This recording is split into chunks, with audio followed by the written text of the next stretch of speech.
नमस्कार दोस्तों, मेरा नाम ज्ञानेश्वर है और आपने देखना शुरू किया है खबरों के पीछे। रोज रात 9 बजे एक नई कहानी लेकर हम आपके सामने हाजिर होते हैं। अपराध की दुनिया की कई कही अनकही कहानियों से आपको रूबरू कराते हैं। तो आज की कहानी जो है वह बिल्कुल नई कहानी है। आज 2 जुलाई 2024 की कहानी है और देखिए, यह कहानी आपको संदेश देगी कि अंडरवर्ल्ड में प्रवेश करने वाले अपराधी चाहे जितने बड़े बब्बर शेर कहलाते हों, उनका अंत बहुत बुरा होता है। उन्हें इस बात का दंभ रहता है कि वह गोलियां बरसा सकते हैं, लेकिन उन्हें इस बात का भी पता होना चाहिए कि गोलियां उन्हें भी छलनी कर सकती है। तो आज की कहानी उत्तर प्रदेश की है, कनेक्शन बिहार से है। देखिए, आपने नाम तो सुना ही होगा शहाबुद्दीन का, सिवान वाले शहाबुद्दीन का। अब नहीं है, सांसद रहे। और आपने नाम सुना होगा उत्तर प्रदेश वाले मुख्तार अंसारी का, वे भी नहीं रहे। शहाबुद्दीन कोरोना के दौरान मौत को प्राप्त कर गए थे, संदेहास्पद मौत हुई थी। लेकिन चाहे हम शहाबुद्दीन की बात करें या मुख्तार अंसारी की बात करें, दोनों नहीं हैं। लेकिन यह सभी को पता है, किससे कहानियां हैं कि इनकी अपराधशाला कितनी बड़ी थी। जैसे देखिए, गुरुओं की पाठशाला होती है, नेताओं की पाठशाला होती है, वैसे ही जो बड़े डॉन होते हैं उनके पाठशाला को अपराधशाला कहते हैं। तो आज कहानी हम आपको सुनाने जा रहे हैं जो मुख्तार अंसारी का चेला भी रहा, शहाबुद्दीन का शार्प शूटर भी रहा और अपने बारे में कहता था कि जहां मैं पहुंच गया वहां मौत पहुंच जाती है। मैं यमदूत हूं। यह कॉन्ट्रैक्ट किलर था और देश भर में कहीं भी जाकर यह हत्या कर सकता था। आज सुबह इसने पुलिस के साथ मुठभेड़ की, यूपी की एसटीएफ के साथ, और खुद मौत को प्राप्त कर गया। इसका नाम है सुमित सिंह उर्फ मोनू सिंह उर्फ चवन्नी। तो देखिए, सुमित सिंह उर्फ मोनू उर्फ चवन्नी, जब इसके बारे में आप जानना चाहेंगे, इसकी हिस्ट्री सीट को तलाशेंगे, तो देश के कई राज्यों में इसके खिलाफ मुकदमे मिलेंगे। और यह शहाबुद्दीन का शार्प शूटर कहलाएगा, आज भी कहलाता था कि शहाबुद्दीन के इशारे पर न जाने कितने लोगों की इसने हत्याएं की। भाजपा नेता की हत्या में भी इसका नाम आया। तो यह कौन था और यह आज कैसे मारा गया? देखिए, यह उत्तर प्रदेश के मऊ का रहने वाला था और मऊ आप जानते ही हैं, मुख्तार अंसारी का मऊ। तो वहीं से इसने अपराध की शुरुआत की। तो मुख्तार अंसारी के संपर्क में आया, जो हिस्ट्री सीट है वह कहती है। फिर मुख्तार अंसारी और शहाबुद्दीन के बीच क्या रिश्ते थे, इसकी जानकारी भी आपको है। तो मुख्तार अंसारी ने शहाबुद्दीन को इसे ट्रांसफर कर दिया और फिर यह शहाबुद्दीन का शार्प शूटर कहलाने लगा। देखिए, दूसरी कहानी यह है कि ये जो चवन्नी, जिसे मोनू, जिसे सुमित सिंह कहते थे, अब तो है नहीं, आज सुबह मारा जा चुका है, कि सिवान जेल में एक अपराधी, बहुत ही खतरनाक अपराधी, जिसका नाम हुआ करता था हरीश पासवान, वह भी 2021 में यूपी पुलिस के हाथों मारा जा चुका है। तो उत्तर प्रदेश का ही रहने वाला था हरीश पासवान। यह जेल से जल्दी निकलता नहीं था और इसने जेल में ऐसी व्यवस्था कर रखी थी, सिर्फ सिवान में नहीं, सिवान में, छपरा में, गोपालगंज में, देवरिया में, गोरखपुर में, कि वहां इसकी अलग रसोई चलती थी। और जेल में जो नए नए बदमाश आते थे, जिसका जेल के भीतर कोई नहीं होता था, उसका हरीश पासवान हुआ करता था। और यह नए अपराधियों का जन्मदाता था, या यूं कहें कि अपराधियों को बनाने वाली फैक्ट्री का मालिक था। तो हरीश पासवान ने ज्यादा खतरनाक बनाया इस चवन्नी को। और हरीश पासवान के बारे में भी यह कहा गया, यह बात प्रमाणित है कि वह शहाबुद्दीन का आदमी था। सिवान में शहाबुद्दीन के बिना पत्ता कहां डोलता था। तो हरीश पासवान ने शहाबुद्दीन से चवन्नी की नजदीकियां बढ़ाई। हरीश पासवान ने मुख्तार अंसारी के बाद ज्यादा चवन्नी को शार्प शूटर बनाया। ये कहानियां हैं और इसने इतनी वारदातों को अंजाम दिया। लेकिन आज जब उसकी मौत हुई तो देखिए आज यह कैसे मारा गया। इसके पास से AK-47 मिला है और इसके पास से 9mm की पिस्टल मिली है। इसके 2 साथी भागने में सफल रहे हैं, लेकिन AK-47 का जवाब पुलिस ने AK-47 से दिया। तो देखिए खबर यह है कि आज सुबह मतलब अहले सुबह 4 बजे उत्तर प्रदेश के जौनपुर में जो STF है, वहां की लोकल पुलिस है और जो स्वाट टीम है, उसे इस बात की जानकारी थी कि यह चवन्नी जिस पर उत्तर प्रदेश की पुलिस ने 1 लाख रुपए का इनाम घोषित कर रखा है, उसका मूवमेंट है, वह कहीं जाने वाला है, किसी बड़ी वारदात को अंजाम देने के लिए निकलने वाला है। साथ में AK-47 भी होगी और साथी भी होगी। इस बात की भी खबर थी कि वह बोलेरो गाड़ी से निकलेगा। तो यूपी की STF जिसने सर्विलांस से यह जानकारी प्राप्त की थी और STF के DSP धर्मेश शाही जो आज मुकाबला करने के लिए जौनपुर पहुंचे थे, उन्होंने घेराबंदी शुरू की। सुबह के 4 बजे इसकी गाड़ी बोलेरो दिख गई। STF के जवानों ने बोलेरो को रोकने का प्रयास किया, लेकिन यह दुर्दांत अपराधी ड्रेडेड क्रिमिनल रुकता कहां से। उसने देख लिया कि तड़के सुबह पुलिस हमें घेर रही है और उसे पता था कि यदि पुलिस हमें पकड़ेगी, यूपी की STF पकड़ेगी, योगी आदित्यनाथ की पुलिस पकड़ेगी, तो मुझे जिंदा कहां बचना है। तो उसने जिंदा बचने के लिए यह कोशिश की कि पुलिस वालों पर ही गोलियों की बौछार कर देते हैं।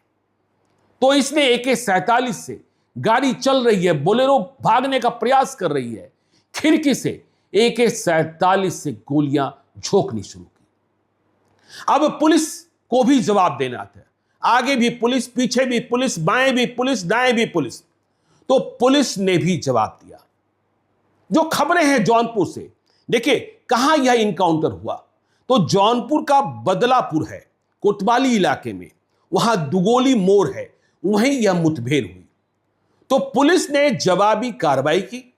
करीब 20 मिनटों तक दोनों ओर से गोलियां चलती रही और जब गोलीबारी खत्म हुई तो यह सातिर, यह कॉन्टैक्ट किलर, यह सुपारी किलर सुमित सिंह उर्फ मोनू उर्फ चमन्नी, जो पिछले 1 दशक से बिहार यूपी में कोहराम मचाए हुआ था, वह मारा गया और इसकी लाश के पास से एक AK-47 और एक 9mm की पिस्टल मिली। इसके 2 दूसरे साथी भागने में सफल रहे। कैसे भागे, यह पर्दे के भीतर की बात है। तो चवन्नी मारा गया। अब चवन्नी कितना खतरनाक था और शहाबुद्दीन का कितना खास था, देखिए आपको याद होगा कि शहाबुद्दीन जेल में थे। 2009 में शहाबुद्दीन की पत्नी हीना साहब, शहाबुद्दीन स्वयं चुनाव लड़ने की स्थिति में नहीं रह गए थे, कोर्ट ने सजा सुना दी थी। तो शहाबुद्दीन की पत्नी हीना साहब ने 2009 में चुनाव लड़ा था RJD के टिकट पर, लेकिन वहां निर्दलीय ओम प्रकाश यादव ने हीना साहब को चुनाव हरा दिया था। ओम प्रकाश यादव कौन थे?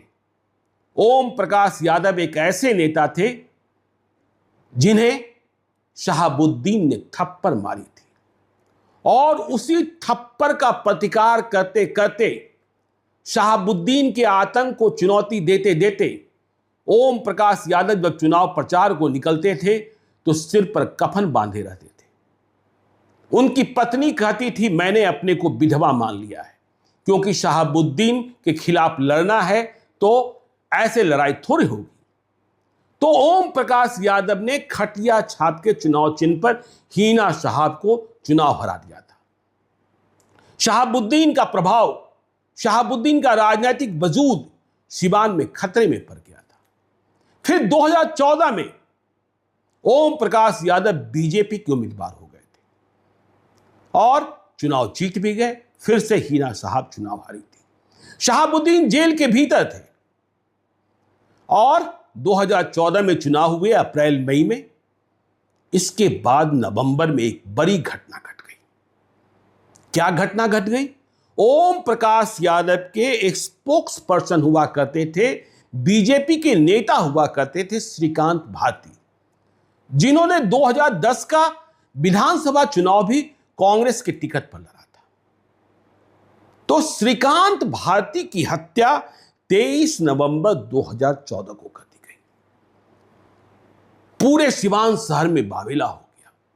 सांसद के प्रतिनिधि, प्रेस प्रतिनिधि श्रीकांत भारती को गोलियों से भून दिया गया। जब इस कांड की तफ्तीश शुरू हुई, जांच शुरू हुई, तो शक शहाबुद्दीन पर गया और जब खुलासे होने लगे तो यह बात सामने आई कि शहाबुद्दीन के खास हैं उपेंद्र सिंह, आरजेडी के नेता हैं। उन्होंने ही हत्या को प्लान कराया। तो हत्या को प्लान कराया। श्रीकांत भारती बिल्कुल घर पहुंचने वाले थे, रास्ते में थे, किसी शादी से लौट रहे थे, तभी उन्हें रास्ते में गोली मारी गई थी। तो उपेंद्र सिंह ने जो इस हत्याकांड को अंजाम दिलाया था, वे एक चिमनी के मालिक भी थे। और श्रीकांत भारती हत्याकांड में जो उद्भेदन हुआ था, उसमें यह बात स्पष्ट हुई थी कि इसमें सुपारी किलर है। सबसे पहले गोरखपुर से 2 सुपारी किलर शैलेंद्र यादव और विकास की गिरफ्तारी हुई थी। इन दोनों की गिरफ्तारी से इसका राज खुला था कि असली कातिल जिसने गोलियों की बौछार की थी, वह तो सुमित सिंह उर्फ मोनू उर्फ चवन्नी है। तो बड़ा बवाल यह भी पता चला कि ये जो हत्यारे थे उपेंद्र सिंह की चिमनी पर ही हत्या के पहले ठहरे हुए थे और फिर वहीं जो गाड़ी दिलाई गई थी जिसका इस्तेमाल हत्या में हुआ था, उस गाड़ी से घटना को अंजाम देने गए थे। तो श्रीकांत भारती की हत्या हो गई नवंबर 2014 में। ऐसा नहीं कि इसे गिरफ्तार नहीं किया गया, बिहार में गिरफ्तार नहीं हुआ। यह अगस्त 2015 में, मतलब हत्या के करीब 9-10 महीने बाद, यह उत्तर प्रदेश में गिरफ्तार हुआ, लखनऊ में गिरफ्तार हुआ।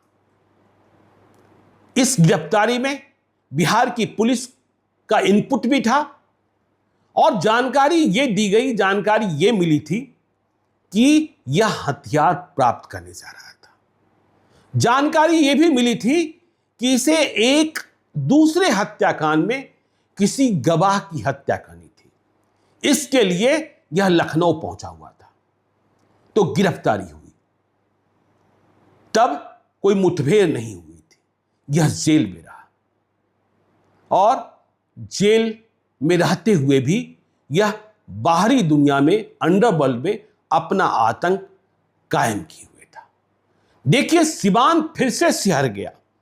13 मई 2016 तारीख बहुतों को याद होगी।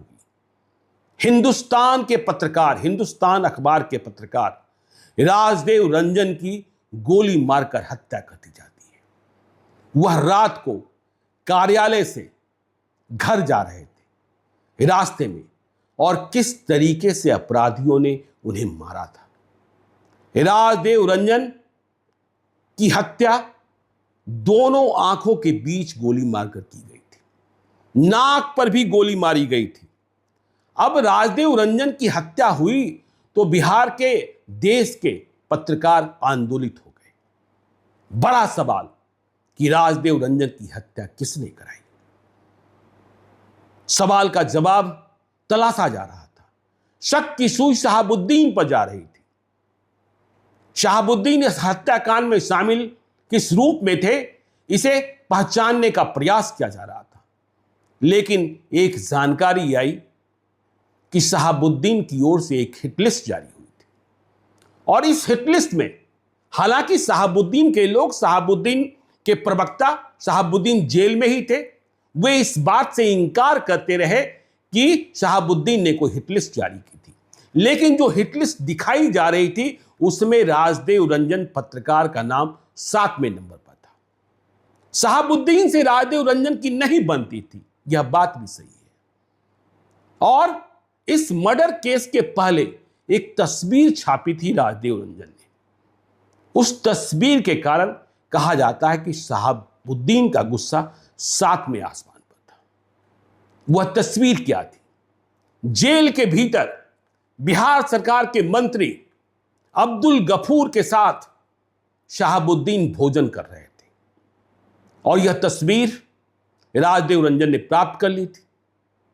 यह तस्वीर छपी, इसके बाद विवाद बढ़ा था। खैर, शहाबुद्दीन ने हत्या कराई नहीं कराई, सीबीआई जांच करती रही। लेकिन जो जानकारियां उस समय मिली, एक लड्डन मियां का नाम आया। तो यह लड्डन मियां शहाबुद्दीन का आदमी था और कहा गया कि इसी लड्डन मियां ने राजदेव रंजन की हत्या को प्लान किया और एग्जीक्यूट किया। लेकिन इस मामले में भी चवन्नी, जो आज 2 जुलाई को मुठभेड़ में मारा गया है, उसका नाम आया। क्यों आया? जैसा हमने बताया कि अगस्त 2015 में यह लखनऊ में गिरफ्तार हुआ। इसे सिवान जेल 13 मई 2016 को राजदेव रंजन की हत्या हुई, उसके ठीक 3 दिन पहले सिवान जेल में लाया गया था और 3 दिनों के बाद राजदेव रंजन का मर्डर हो गया। राजदेव रंजन इस चवन्नी के बारे में खबरें लगातार लिख रहे थे कि अब चवन्नी सिवान जेल आया है, सिवान की पुलिस उसे रिमांड पर लेगी और जो भाजपा नेता श्रीकांत भारती की हत्या हुई थी 23 नवंबर 2014 को, उसमें बड़े खुलासे होंगे। इशारा शहाबुद्दीन की ओर था। तो 3 दिन पहले चवन्नी सिवान जेल में आया और 3 दिनों के बाद राजदेव रंजन की हत्या हो गई। और देखिए, यह इतना बड़ा अपराधी जेल में बहुत दिनों तक कैद नहीं रहता था, क्योंकि इसके पैरविकार बहुत लोग थे, बड़े बड़े वकील थे, जमानत पर छूट जाता था और फिर देश के कई हिस्सों में जाकर कॉन्ट्रैक्ट किलिंग करता था। जब शहाबुद्दीन नहीं रहे, तब भी शहाबुद्दीन के लोगों के साथ इसकी मिली भगत बनी रही। कहा जाता है कि जो AK-47 इसके पास था, वह भी सिवान का ही AK-47 था। देखिए, आपको याद होगा, हम आपको कहानी बताते हैं, यह कितना खतरनाक। अप्रैल 2022 पहला हफ्ता, सिवान में एक खान ब्रदर्स हैं, जिसमें एक रईस खान है, अयूब और रईस। ये दोनों शहाबुद्दीन के विरोधी रहे हैं और कई तरीके के अपराध में यह भी शामिल रहे। गिरफ्तारियां होती रही हैं। तो बिहार विधान परिषद का चुनाव हो रहा था अप्रैल 2022 में। रईस खान, जो शहाबुद्दीन के गुजर जाने के बाद शहाबुद्दीन के प्रभुत्व को चुनौती दे रहा था, वह निर्दलीय उम्मीदवार बनकर चुनाव मैदान में था। तो चुनाव के दिन ही इस रईस खान पर, रईस खान के काफिले पर पीछे से एक गाड़ी से अंधाधुंध फायरिंग होती है, अंधाधुंध फायरिंग। और ये जो गोलियों की बरसात हुई है, वह गोलियों की बरसात AK-47 से की जाती है। रईस खान बच जाते हैं। रईस खान के साथ रहे 2 लोग घायल होते हैं, लेकिन एक बाइक सवार जो उस रास्ते से गुजर रहा होता है, उसकी मौत हो जाती है। मतलब एक बेकसूर व्यक्ति जो कहीं टारगेट पर नहीं था, वह मारा जाता है। जब इस घटना का पर्दाफाश होता है, तो मालूम होता है कि रईस खान के काफिले पर अंजाम देने वाला अपराधी भी उत्तर प्रदेश के मऊ का सुमित सिंह उर्फ मोनू उर्फ चवन्नी ही था। अब तो हंगामा। और इसने रईस खान को मौके मौके पर शहाबुद्दीन के विरोधी को धमकाया भी। रईस खान पर यह आरोप लग रहा था, सिवान में चर्चा हो रही थी कि वह जमीन के मामलों में पुलिस के साथ मिलकर कुछ कुछ कर रहा है।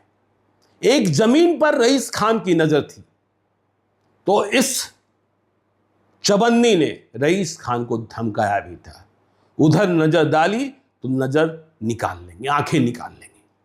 तो देखिए, यह जो चवन्नी है, ऐसा नहीं कि फिर गिरफ्तार नहीं हुआ। दिसंबर 2022 में जब आरएस भट्टी बिहार के डीजीपी बने और ऐसा लगने लगा कि बिहार के अपराधी जो बिहार में वांटेड है, मोस्ट वांटेड अपराधियों की सूची तैयार की गई, हर जिले के टॉप 10 अपराधियों की, और जो बाहर जाकर छुपे थे उनके खिलाफ एसटीएफ को लगाया गया। तो इस सुमित उर्फ मोनू उर्फ चवन्नी को कोलकाता में जाकर पुलिस ने गिरफ्तार किया। तो कोलकाता में यह गिरफ्तार हुआ दिसंबर 2022 में। इसे सिवान लाया भी गया। रईस खान फायरिंग में यह अभियुक्त था, लेकिन फिर से कुछ महीनों के बाद यह जेल से आजाद हो गया और ताबड़तोड़ अपराध, देश के कभी इस हिस्से में, देश के कभी उस हिस्से में।